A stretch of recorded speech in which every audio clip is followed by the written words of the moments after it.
Hello, I'm Christina Davis, Director of the Program on US-Japan Relations, and welcome to our seminar on New Dimensions of Japan's Democratic Governance. I hope you all enjoyed a happy Thanksgiving holiday in whatever way you were able to connect with family, friends, and good food. We're looking forward to starting off the last day of November with a great seminar that is very timely because, of course, we have questions about what is the resilience of democracy, both from the experiences in the United States and questions in many democracies around the world. And Japan can offer a good perspective. And the papers we're going to be discussing today are especially helpful on two critical issues that are so important for democracy. One is representation, and a new dimension, as we're going to think about age of politicians and representation, which is especially important as we have a 78-year-old president-elect in the United States. We're also going to think about how local governance is important to democracy, which is critical as we see deadlock emerging at the national level in many countries. Often the creative ideas and important connections to people are at the local level. So today, let me introduce our speakers. We are very fortunate to have with us two associates from the Program on US-Japan Relations. First, Charlie McClean. He received his PhD in political science from the University of California, San Diego, just last year, or actually in 2020, so I guess this year, a freshly minted PhD. And he's already been very productive, writing articles that are published in Political Psychology on Follow Your Heart. Could psychology be associated with political discussion homogeneity? And an article on Japanese elite continuity that is in Comparative Political Systems, edited volume. We're really excited today to get to hear research related to his book manuscript, Silver Democracy, Youth Representation in an Aging Japan. He will present one part of this research asking the critical question, does it matter that politicians are older than their constituents? And he previews the answer in his title by saying yes. Our second speaker, Park Sangjun, received his PhD from the Department of Law and Politics at Osaka University in 2019. And we are very fortunate that we get to hear from his just published book, 47 Prefectures and Local Autonomy in Japan, which is written in Japanese, but fortunately today he will talk in English for us to share his work on decentralization and local autonomy. He is also published in the Osaka Law Review, looking at decentralization. And it has really been wonderful to have him here as an associate with us and to hear his research today. As a discussant for these two papers, we are very glad to welcome Kei Shimizu, who is a research assistant professor at the Department of Political Science at the University of Pittsburgh, having already published her research on Japanese electoral behavior, as well as work on restructuring the political system in Japan. She has a new forthcoming book that is on cultivating institutional change in Japanese agricultural policy, which I am going to be first in line to order when it comes out from Cornell University Press. Kay is also really dedicated to be joining us because we just learned that she's actually joining us from Japan, where she is with her family and is staying up late to be a discussant for us today. So in order to give time for our presentations, let me pass over. I have a few announcements. We have our panel today, but we also would like to ask you to respect, we have our panel next week, which is on Enacting Asia, Imagine Geographies, which will look at the comparison of the Tokyo 1943 conference and the Bandung 1955 conference with the historian Naoko Shimizu, joined by a discussant, our own Professor Andy Gordon. We hope you can join us next week. At all of our seminars, of course, please keep your microphone muted, ask questions in the chat, or raise your hand at the end of the session. In order to leave time for questions, I've asked presenters to spend about 12 minutes presenting their papers, and Kei Shimizu will present discussant remarks in about 10 minutes. And so we hope at the end to have a little time for questions. Thank you so very much.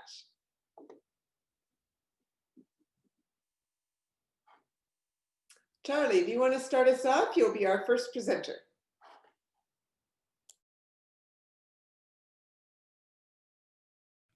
Yep, just sharing now. Can you see my slides? Okay, great. Thanks so much for having me. Glad to be here, at least virtually. Okay, so in many countries, politicians are often much older than most of the constituents they represent.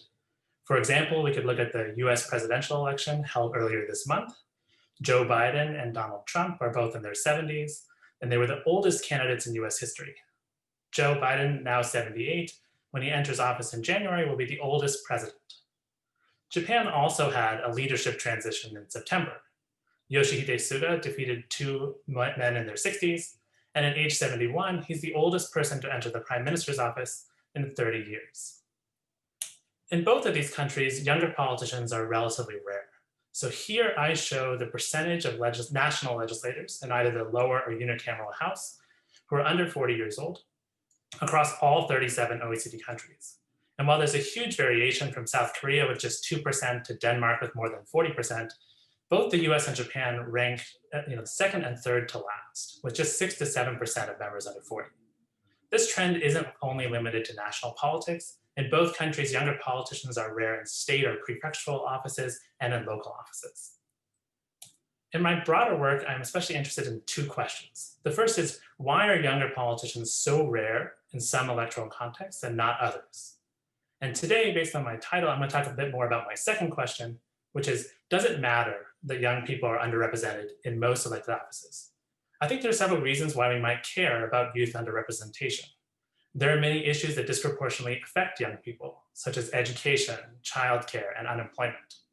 There are also many longer-term issues that will affect younger people more, such as climate change, public debt, or what I'll talk about today, social welfare reform. And so there's at least the worry that without more young people in public office, the policies enacted by mostly older politicians could be detrimental to both the short and long-term interests of younger generations. To date, most work in political science has sort of neglected whether the age of politicians affects how they represent the interests of different voters of different ages, or whether it affects policy outcomes. This has always been surprising to me because we have such great, well-developed literatures on representation and how a whole wide range of elite characteristics, such as race, gender, class, and sexual orientation, can all affect how politicians behave in office. Most of these studies find that politicians in general do a better job of representing the interests of people who share similar characteristics into the policy process. Within work within the domain of policy within social welfare policy, we also have a lot of work on how institutions can affect how politicians distribute or allocate welfare resources along two age-related dimensions, sort of between age groups and also over time. So for example, in Japan, we have great work that looks at how Japan's traditional electoral system incentivized politicians to target welfare benefits, especially at workers, protecting them as they moved into retirement, whereas there are relatively fewer incentives for politicians to institute more universal policies for sort of younger families, mothers, and children. Likewise, there's also great institutional work on institutions like term lengths and seniority systems that can affect the time horizons of politicians. In these cases, we tend to think of politicians as myopic, as sort of short-term oriented, very focused on the next election, and only institutions can kind of encourage them to think more about the long-term, about long-term welfare and investment welfare. Essentially, my argument is going to combine these two literatures together. And so I expect that a politician's age can affect how they redistribute welfare between age groups and also how they allocate welfare over time. So my first expectation is that I argue that politicians are going to redistribute more welfare resources toward members of their age group. While we don't have a lot of work on elite preferences, we do have a lot of work that suggests among the public, people tend to prefer welfare resources that benefits their age group. So younger people are generally more favorable towards spending on education and childcare, whereas older people tend to prefer greater spending on pensions and healthcare. So politicians may enact these policies because they bring these preferences into office with them, and they're willing to spend time, devote time, pass these policies, even if they expect to lose votes. Alternatively, I'm happy to talk more during the Q&A, they might see some electoral incentives or benefits to focusing on these policies. Many times politicians build their core support group with others who share similar characteristics, such as a social identity. So they may focus on these policies because they really want to attract votes from sort of similarly aged voters. The second dimension is that I expect that politicians are going to allocate, younger politicians will allocate relatively more welfare resources toward the future than older politicians. What I mean here is that younger politicians, as younger people with longer remaining lifespans, and as younger professionals with longer remaining careers, basically have longer time horizons. And I think these longer time horizons, just as with institutions, could make them discount the future less and care about it more. In this sense, I wonder, my curiosity or my argument has been, do younger politicians, are they more willing to sort of impose short-term costs on their constituents in the exchange for the potential of sort of greater payoffs in the future? And so generally, I'm thinking that older politicians may focus more on sort of this argument about how do we minimize costs and tax burdens in the present and maximize current welfare benefits, whereas younger politicians are going to care more about things like the long-term sustainability of the welfare system and things like future-oriented investment in welfare. So combining these two together, I'm basically thinking that younger politicians are focused more on welfare for the future and for younger families, and older politicians more on welfare for the elderly and welfare spending in the present. I'm going to focus especially on how Japanese mayors influence social welfare policy. I think in this audience, I don't have to spend too much time talking about how social welfare is especially salient in the world's oldest country, rapidly aging populations, declining birth rates, and even a shrinking population. At the municipal level, mayors are often directly involved in a lot of key welfare policies that cut across age lines. Things like long wait lists for publicly provided daycare on the youth side, and also how we care for a growing elderly population, both in terms of health, but also things like social isolation or poverty. All of these issues have only become, if anything, more exacerbated under COVID-19, by the way. I'd also just note that for mayors, for many mayors, this represents almost an existential crisis, because the combination of population aging and within Japan moving toward Tokyo means that about half of Japan's municipalities are at risk of extinction due to depopulation over the next 20 years. The other reason I focus on mayors is mayors have tremendous discretion over the welfare budget, especially since the early 2000s and decentralization reforms. Mayors increasingly have powers to influence welfare policy. Parties are much less powerful in mayoral elections because most mayors run as independents. And so for me, this is a great setting where individual characteristics of a mayor, like their age, can potentially influence their welfare policies. And finally, there's just tremendous variation across Japan's 1,741 municipalities. There is variation in the age of mayors, but there's also a lot of variation in the level of care provided. I'm happy to talk more about this, but some municipalities have really long wait lists for public daycares and others have none. Some provide very generous benefits for the elderly and others much more meager benefits. So to investigate mayors, I think it's a great setting, but the challenge has traditionally been that we don't have the best data sets on sort of mayoral candidates or municipal election outcomes. And so this bigger project of my book project and my dissertation was to build this Japanese municipal elections data set. And a couple of years ago, I got the chance at Harvard, I think, to give an early view at this data set. And I was really thrilled because I came and I talked about how I had collected data on, I think, 5,000 mayors and maybe 3,000 elections. Well, today I'm really excited that the data set now has over almost 200,000 mayoral and municipal assembly candidates, almost every candidate who ran an election over this 20-year period. I'm showing you this, but then today I'm really only going to talk about mayors. So it's a much smaller subset, about 13,000 candidates running in over almost 7,000 elections, but happy to talk about the broader data set. I'm going to pair this JMED with great detailed data that exists on municipal expenditures. I'm going to be quick here, but basically the great thing about this, there's three great things about this municipal expenditures data. First is it lets me focus on discretion. We don't want spending where the mayor has no influence, things like Jidou Teate, the child care allowance system, which is determined by a formula. We want to focus on discretionary spending where the mayors have influence. It also lets me focus on the sort of redistribution dimension. I'm going to compare spending on child welfare, maternity care centers, maternity and paternity leave,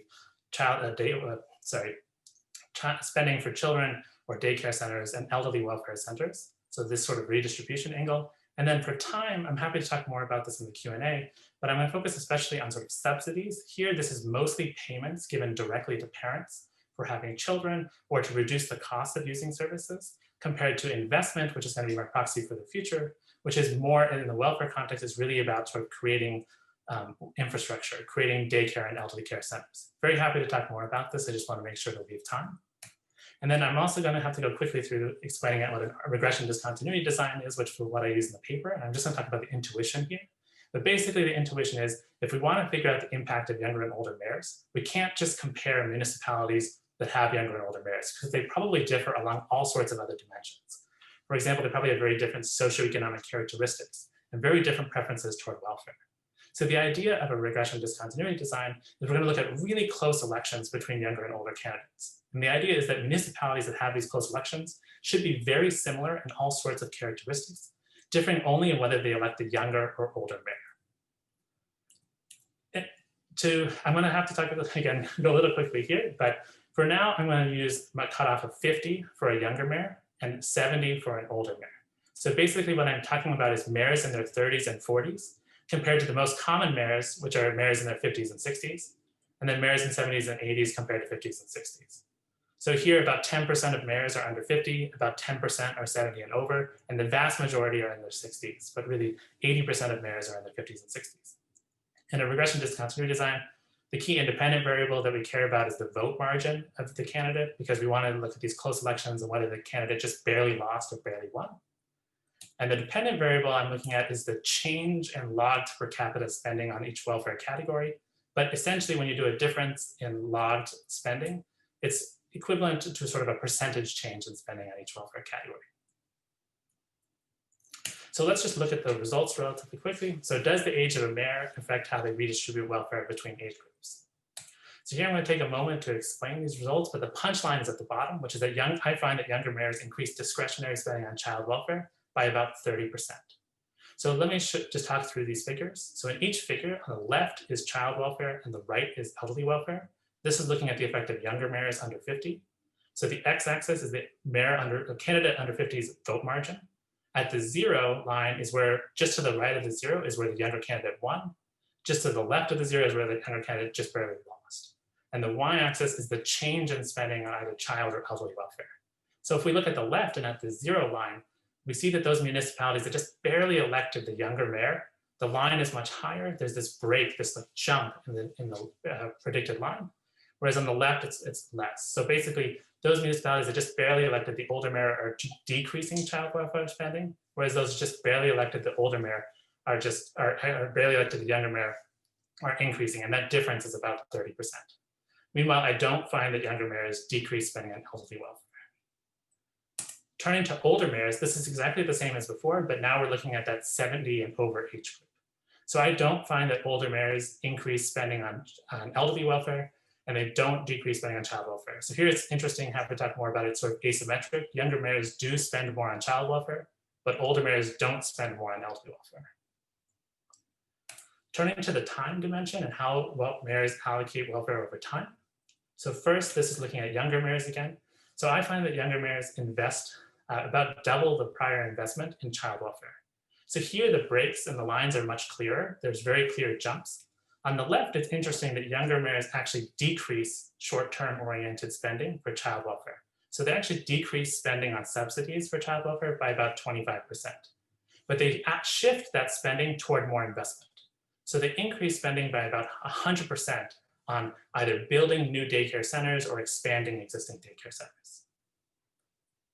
I also find that older mayors, although they didn't affect the overall spending on elderly welfare, they do spend more on subsidies and less on investment.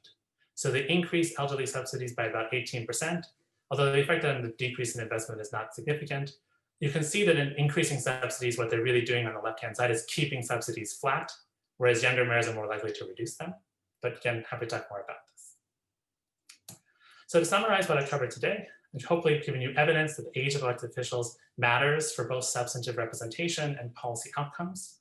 I tried to show that younger mayors increase spending on child welfare, especially long-term investments in child welfare infrastructure in building and expanding daycare centers. Older mayors, by contrast, don't spend more overall on elderly welfare, but they do increase short-term benefits for the elderly. And while I didn't have time within this 12 minutes to talk about sort of interviews that I did with mayors, very happy to talk about this more in the Q&A. I'll just note that this is part of a larger book project that I'm working on that also looks at, again, that first question about institutions and how they affect why some countries have fewer or more young representatives. Also work on sort of how voters view younger and older candidates and how they behave differently in campaigns. So I'll stop there and grateful for any comments that you have. Thank you. Thank you, Charlie. That's fascinating. I gave you an extra minute because you said that under 50 is young and I'm only 29, so thank you. Next, Park Sangjun, would you like to bring up your slides?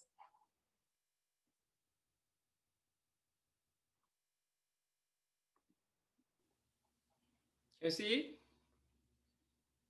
Okay. Okay, thank you, Christina.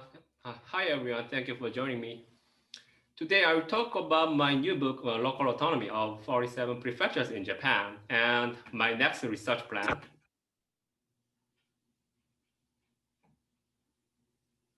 First of all, let's think about why do we need to focus on local.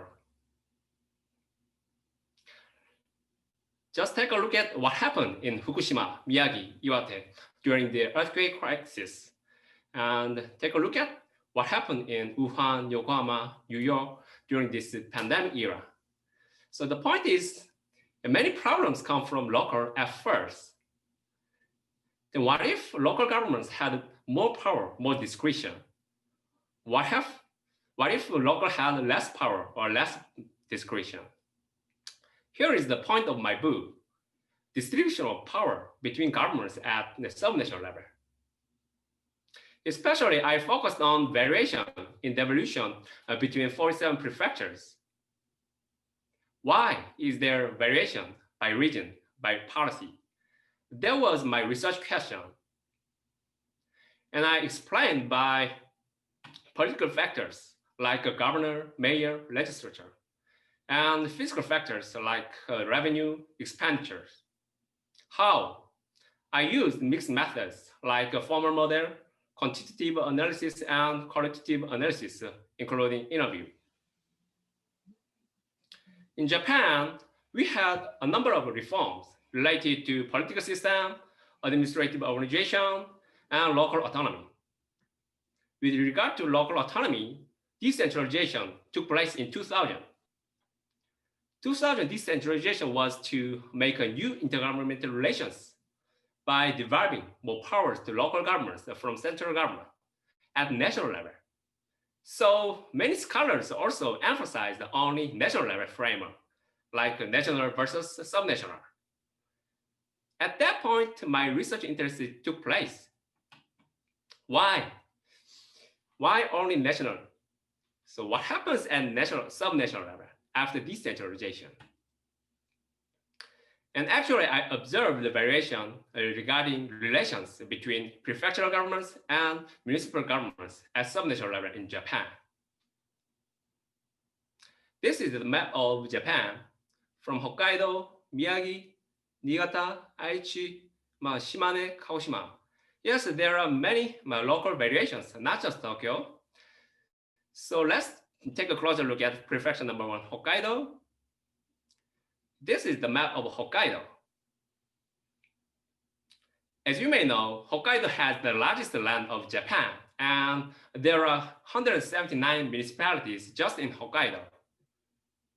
In terms of devolution from prefecture to municipalities, Hokkaido also has variation by region, by policy. This is map data showing the degree of devolution for environmental policy. This is for education policy. And this is the level of devolution for travel policy sector, like a passport issue. Yet the point is that regarding intergovernmental relations at subnational level in Japan, we have many things to observe and analyze. So what is my theory? My logic is based on interactive actions between governments at subnational level in Japan by using a repeated bargaining game. And here I suggest only one of my hypotheses, like devolution is associated with the political actors' preference, like relations between political partisanship and devolution. For time limit, here I suggest only the main hypothesis, and for simplicity, I suggest only main dependent variable and independent variable. For dependent variable, I used the level of devolution, and for independent variable, I used preference of political actors. And I also use the other control variables. For dependent variable, I measured the number of laws as a basis for devolution. Yeah, this table shows how I conducted data mining for devolution and dependent variable. For independent variable, I measured LDP, non-LDP as a basis for political partisanship. And here I use the dummy variable showing political partisanship like LDP or not. Like this and like this. Based on this material, I made a database for devolution and a number of variables. This graph shows the number of devolution and breaking down by developmental policy sector, breaking down by redistributional policy sector. And we can also observe linear correlation between variables, like relations between devolution and debt, relations between public policy and political partisanship, and relations between devolution and political factors. And here is the case of Osaka. We can see that the timing of political actor is related to change of devolution. With the Hashimoto administration, devolution from Osaka Prefecture to municipalities rapidly increased. Actually, I interviewed mayor of Mino City in Osaka Prefecture. According to Mayor Kurata, the discussion for this devolution started with Governor Hashimoto. His leadership made the decision-making of devolution move forward. So the point is, power distribution between governments at sub-national level in Japan take place when political actors have interest and take action. So again, my research focused on relations between prefectural governments and municipal governments at sub-national level in Japan, in contrast to existing studies. Especially, I focused on local politics and local finance. So what's new in my research? The point is we need different logic at different levels. At national level, LDP made the reform. At sub-national level, non-LDP made the reform.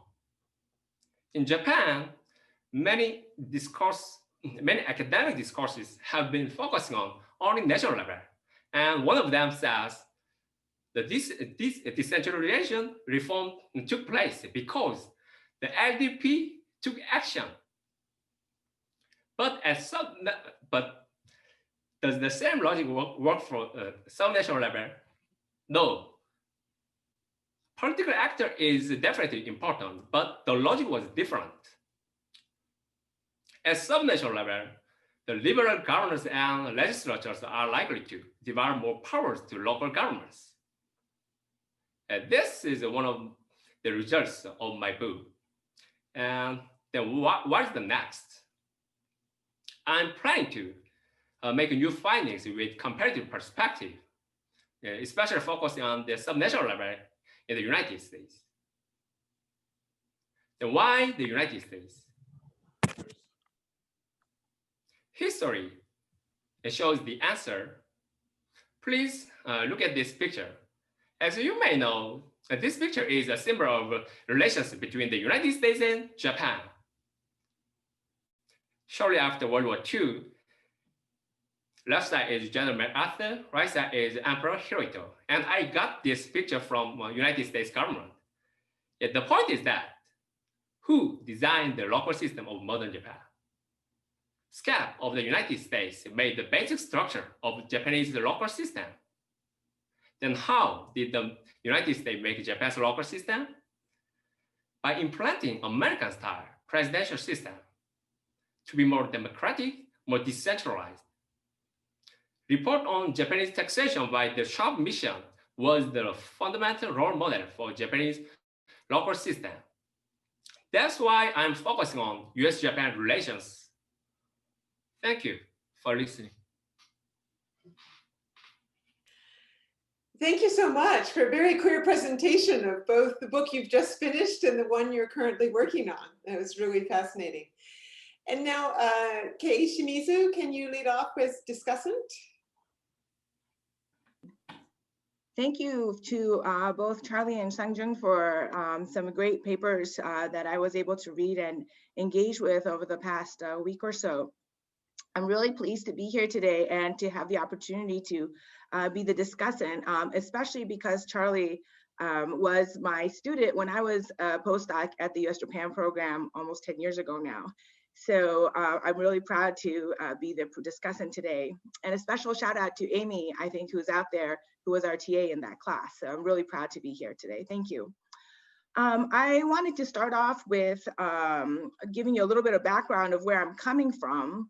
As Christina mentioned at the beginning of this session, I've always been engaged and very interested in local politics, but particularly this past year under this COVID current pandemic, as Christina mentioned, I'm actually logging in here from Japan, where I'm living in Nagano, which is sort of about an hour or two outside of Tokyo, a very local rural area. And I also have very young kids. And so I've had firsthand experience this past year dealing with local municipal government. And so that makes it especially relevant for me to be discussing this paper, not only because of my research interests, but also because of personal experience this past year. So I'm particularly delighted to read these two papers and to have the opportunity to think through some of the mechanisms and implications of local politics and policymaking in Japan. So overall, these two great papers address an important issue in both Japanese politics and local and global demographic trends. How local politics matters and how what happens locally is reflected in welfare policies that affect citizens in each locality. I believe these papers also address broader issues. For example, maybe why womenomics has failed to take off in Japan. What matters are what words are spoken by national politicians when important welfare policies are largely made locally by, let's be honest, elderly men, when the burden of care often falls on younger women. So Christina's given me about 10 minutes for these comments. So let me get to some of the core issues raised by each of the papers and conclude by introducing a recently published work that may be of interest and I think directly speaks to the two papers that were presented today. Both papers today examine Japanese politics at the local level and give agency to local political actors. This was particularly refreshing during a time when many scholars continue to focus on the central level of government in Japan, but also in light of what has been seen as the increasing concentration of political power in the cabinet office or the office of the prime minister, leading up to and especially during the most recent Abe leadership that ended just several weeks ago. And so one of the things that I wanted to ask the two presenters today is really about this balance of, focus on the cabinet office, as opposed to the powers that really are lying in the local offices. What's the balance there? And Charlie spoke a little bit about sort of welfare discretionary spending. But if you look at it overall, sort of from a national perspective, where really lies the sort of the core power regarding each of the relevant policy issues. And I know Sangjun is working on a wide range of policy issues, but perhaps he can give us a taste of what he's been looking at more at the detailed level. To that end, I'd like to also ask the two authors how they see the overall balance of power between the central government and local governments in their respective areas of concern. And this is, of course, a more substantive question, but one that asks the relevant level of analysis and also perhaps to the framing of the overall research question. So to take it one step further, in Charlie's case, for example, when you ask, does it matter that politicians are older, using the issue of welfare, what percentage of overall welfare spending lies under the control of municipal mayors? And so sort of from an overall package, I know certain issues lie under the control of municipal mayors, but when you look at sort of the overall package of welfare spending for children, for example, what percentage is really controlled at the local level? And in Sangjun's case, I'm curious to know where the bottleneck actually lies. Your work, which I've fortunately had the chance to read your bigger volume, suggests a real wide range of possibilities from the prefectural level down to the local municipality. And it also suggests sort of a trickle-down effect in terms of how the restrictions are passed down from one level to another. But I'd like to know where exactly is the holdup or the bottleneck when it comes to devolution or decentralization. Let me return briefly to Charlie's paper, and I want to ask the next question about the match between the bigger question and the answer you provide. I seem to have understood the initial concern to be about politicians who are older than their constituents and whether or not this difference in age matters. And I wanted to get a sense of, first of all, how rare young mayors are. Are they as rare, comparatively speaking, as the MPs that you show in your initial sort of earlier slide? And are we understanding the behavior of younger mayors by looking at really just a handful of mayors who happen to be young? Or perhaps more importantly, how much older are they than their average or median constituent? And I ask this because your argument perhaps answers, at least for me, a slightly different question than the one you posed at the very beginning. My takeaway from your paper was that how do younger and older mayors differ in their preferences and thus policymaking and spending? And of course, this is an important question, but it says less about the age relationship between mayors and their constituents.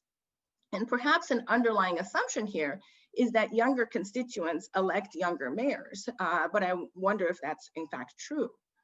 And rather, to answer your initial question at the very beginning of your slides, whether or not it matters if politicians are older than their constituents, I would have also wanted to see how older mayors differ by the difference between the age of the mayor and the average or median age of the constituent. In other words, do they have the preferences that they do simply because of their own age, as the paper in part suggests, or because of the difference in age between themselves and their constituents, whether that's large or small? Now, of course, rural Japan is almost uniformly elderly, and this might make it difficult to see this difference. But you did suggest some variation nationwide. So I'm curious to hear about this, because in my own recent research on agricultural co-ops, I also ran into this problem of finding out that most agricultural rural areas are elderly and they don't differ very much in average age. But you might still be able to find some leverage, especially because you have quite a large data set.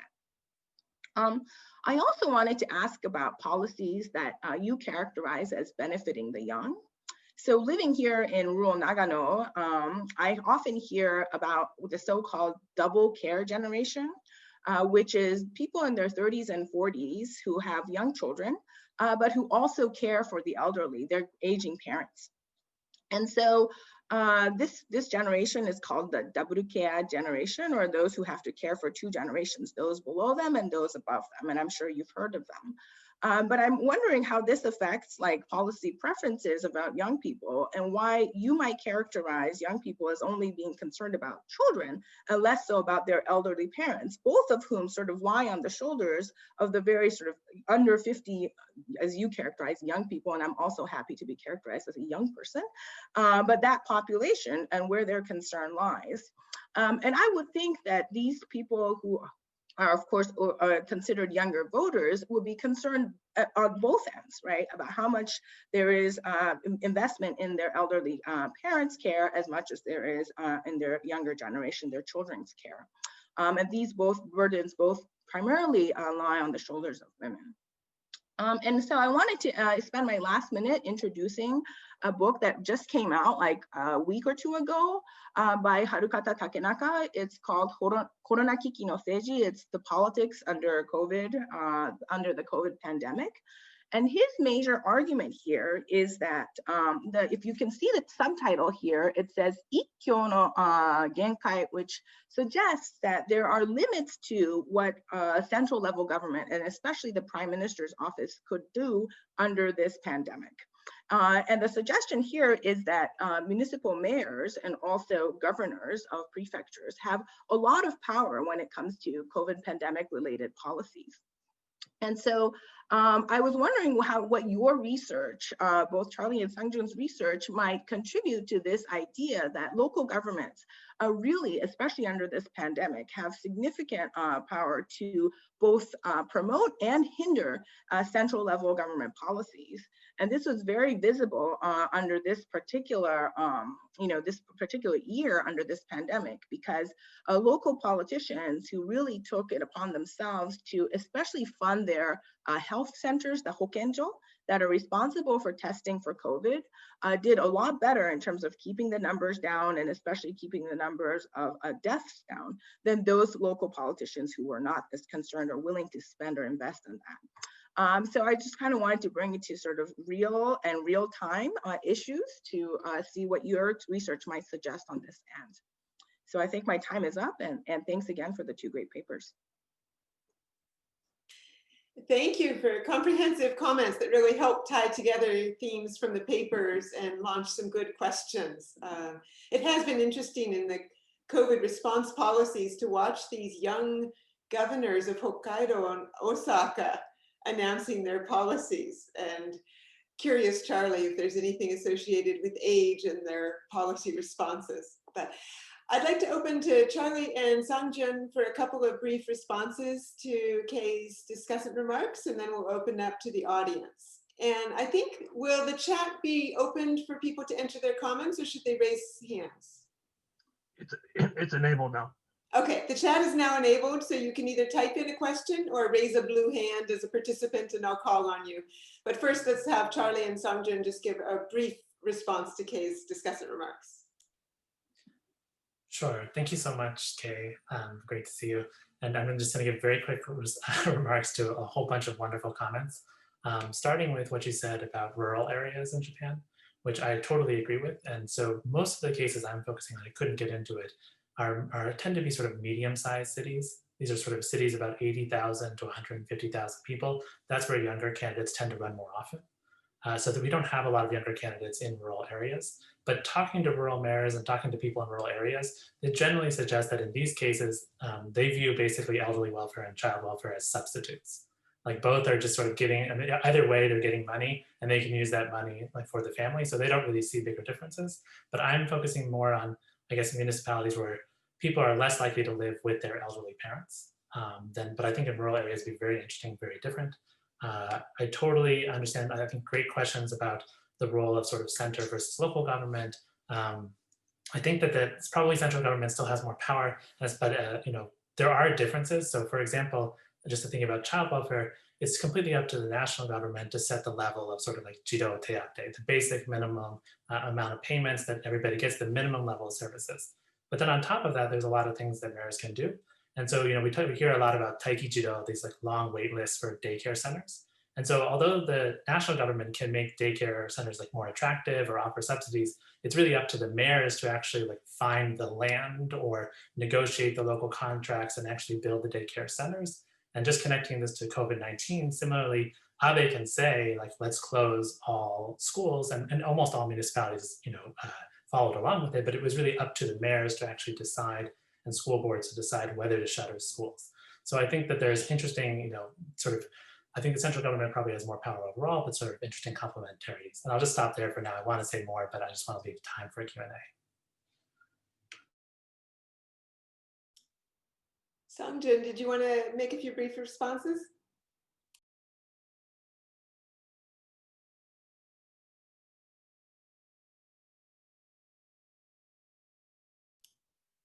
Let's see, I think he may have an internet problem, in which case I shall go ahead to questions from the audience rather than hold us up.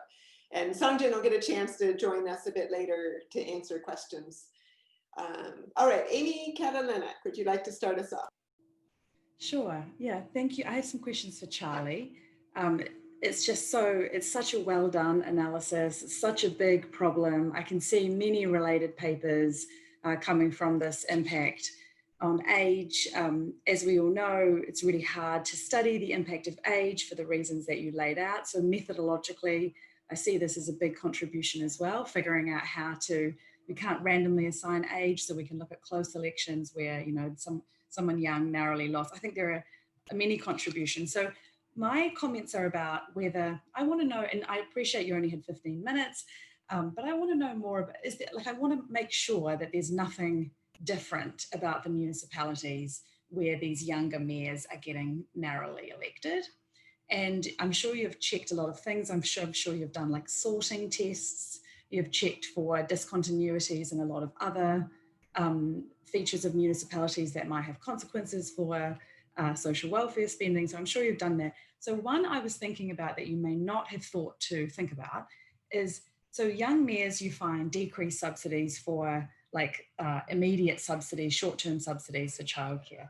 So I was just wondering, municipalities in Japan also are heavily dependent on central government for subsidies. And there's two main types of subsidies. As you know, I'm sure there's need-based local allocation tax and there's national treasury disbursements. That's what I study. So national treasury disbursements have, in the last 10 years or 15 years, they're broken down into categories. So I was wondering if you could I just would like to know that it's not the case that these young mayors have decreased subsidy spending because they are using the national treasury allocation that they're given by the central government to cover those subsidies. Because I don't think that would be included in your data. My understanding is you're looking only at the money that the mayors control, but the mayors also control. So national treasury disbursements is also totally discretionary. So they get an amount, they have to apply for projects, but then they can use it on what they want. So I just want to make sure that they're not substituting spending for that, spending on the subsidies, they're getting that money from somewhere else, and that's why they're cutting subsidies. And then, so that's a sort of methodological point. And then I also think it would be good for the paper to talk about how much, and Kay talked about this as well, like what proportion of a municipality's annual budget is sort of that the mayor gets to influence, and what proportion is decided by rules that they don't get to influence. That would be great. And then third thing, I was just thinking about this pipelines of pork argument made by Ethan Shiner, and I was just wondering what these younger mayors, what are they doing for national politicians? Anyway, maybe I'll stop there. It was 3 questions, but yeah, figuring out like how this fits into like our broader theories about how the government in Japan work. I would be interested in knowing more about that. Charlie, do you want to give us a short response? Yeah, I'll be probably quicker than I'd like to be here too, but thank you so much, Amy, for all your great comments. Yeah, definitely very influenced by your work in looking at sort of national treasury disbursements.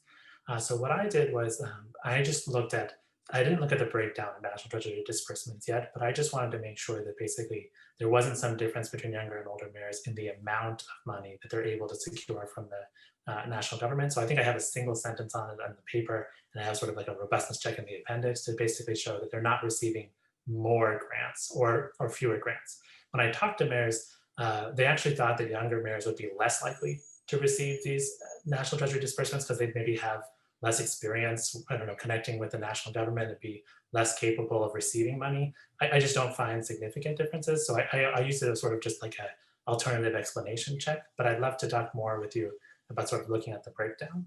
And it also, yeah, I think it'd be very helpful to look at sort of what proportion the mayor gets to influence. Welfare is the largest category of the municipal budget. Child welfare is the largest category within welfare. Within child welfare, about 70% is Jido Teate, and about 30% is under more control by the municipal government. But I wish I could tell you the amounts off the top of my head because it's such a large category. It is actually quite a lot of money, but I'm forgetting the totals here. But it is small because Jido Teate is just like a very huge amount of the budget. Similarly for elderly welfare, now I'm forgetting the name, the healthcare law is part of it. And so I think the discretionary spending is 40 or 50% of elderly welfare. I'll stop there.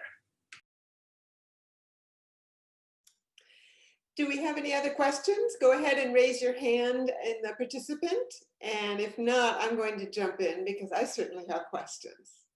All right, while I'm waiting for others, I'll take the privilege of going ahead. So Charlie, what I love is this is such a compelling look at a connection of age to policies where you presume they have preferences based on their own age. And you've done a really careful job to identify other factors I wondered, do you think that if you were to look at policies where you don't have hypotheses about younger people, younger mayors favoring education, older mayors favoring elder care, something that is truly age neutral, would you find any differences? And could that operate as sort of a check on whether it's an overall different view of long-term, short-term on all dimensions, or ways to sort of tease out the mechanism of what connects age to policy outcomes? The second small question while people are thinking and raising their hands, you mentioned that what really makes this compelling as a general argument is that youth are a large share of the voting eligible population, but they're not being represented, and that this is true across many countries. Japan is just extreme, and that's a nice way to set up your paper. But another generalization across all countries is that young people don't vote at a high rate. And so have you also looked at this issue about voter participation and how that connects with the policies and the appeals? I mean, if you were to try and look at ways these candidates are encouraging voter turnout with their policies, it might show one more step in the process of how they're building a profile of delivering goods that relate to a specific constituency, trying to mobilize turnout for repeat election success. Maybe you've already done this. No, they're both great questions. Thank you. I'll have to think a little bit more about looking at certain specific policies in your first question that maybe I don't have hypotheses. In a separate paper that I do with Yoshikuni Ono at Waseda University, we look at what are voter expectations about how younger and older politicians will behave in office. And there we see that Japanese voters do expect that younger politicians will focus more on long-term policies. They also, the largest differences in their expectations are on these welfare policies. But they do expect some other not material benefit policies that younger politicians will focus on more. So interestingly, they expect that younger politicians will focus more on issues like immigration. Within the municipality context, it's more like foreign residents and multiculturalism. They expect younger people will focus more on climate change, and they expect them to focus more on sort of clean government and issues related to corruption. But I'll have to think more about other types of specific policies.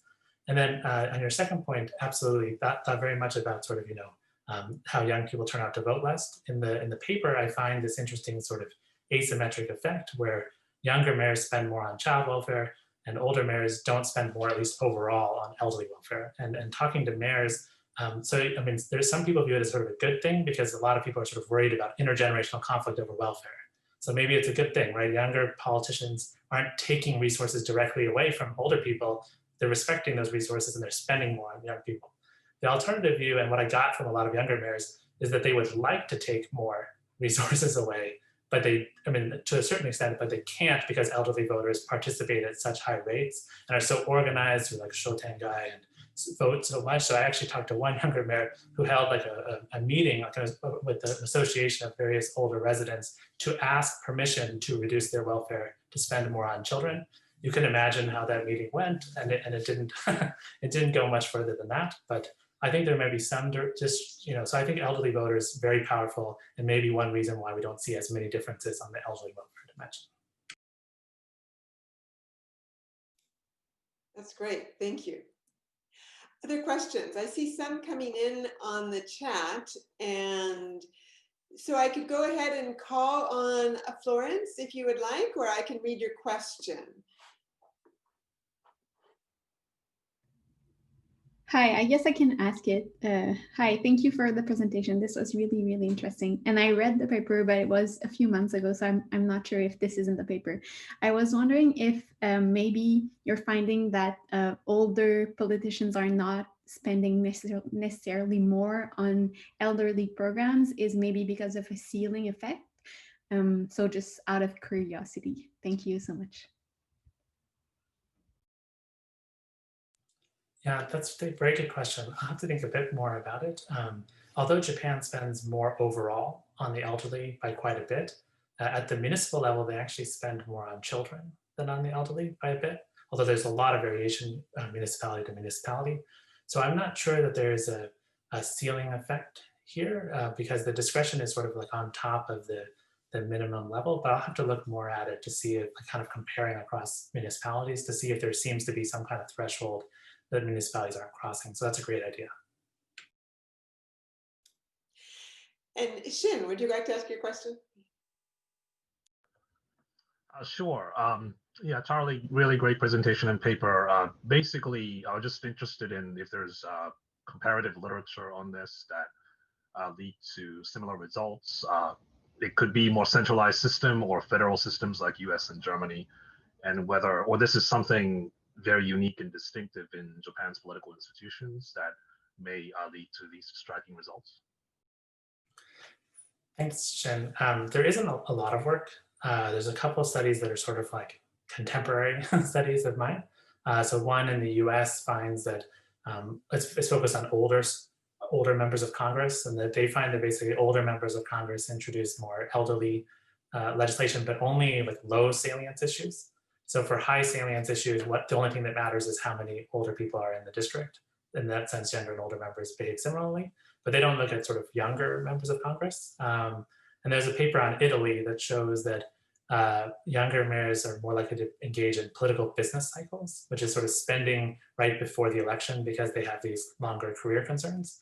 But Italy is a country where there's a lot more younger politicians. So it's also, the larger point is sort of that, there needs to be like a lot more work to see whether the findings, that I have are sort of based on a country where, there aren't very many younger politicians. Spending has historically been biased like toward the elderly, and elderly voters are very strong. And if you look at other countries, I don't know, Sweden and Denmark, where there's a lot more younger politicians, or a lot younger countries, even South Korea and the US are much younger, but Brazil, India or something, it could be very different. So, I think short answer is we don't know right now, but hopefully, future work will find out.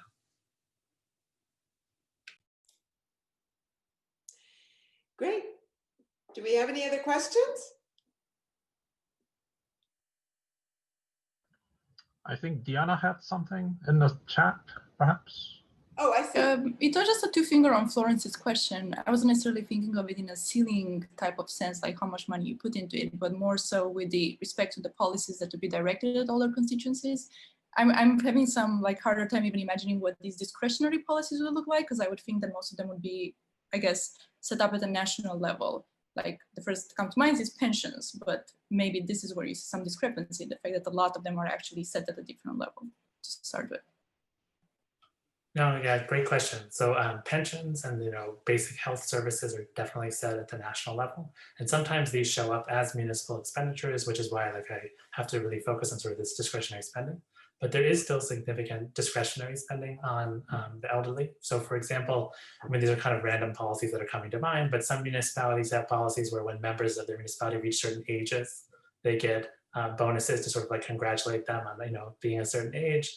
That's sort of a sillier one perhaps, but there are other ones where, for example, one municipality I talked to, set up services to connect older people who are sort of living alone and at risk of various things. So they set up programs to increase social cohesion, and elderly care centers as well. There's a variety.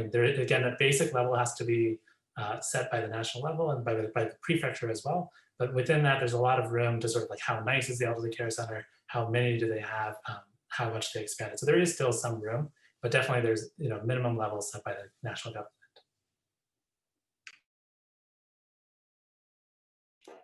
Great. Thank you so very much. I want to apologize that we weren't able to bring Park Sangjun back on. I think that there was an internet connection problem. We've actually made it through our virtual seminars for the most part without problems to date, but regrettably, we missed out a little bit on asking questions to Sangjun. But fortunately, he was able to receive the comments from Kay, and we had a nice conversation with Charlie on his paper. I would like to thank you all for joining us and welcome you to come to join us next week.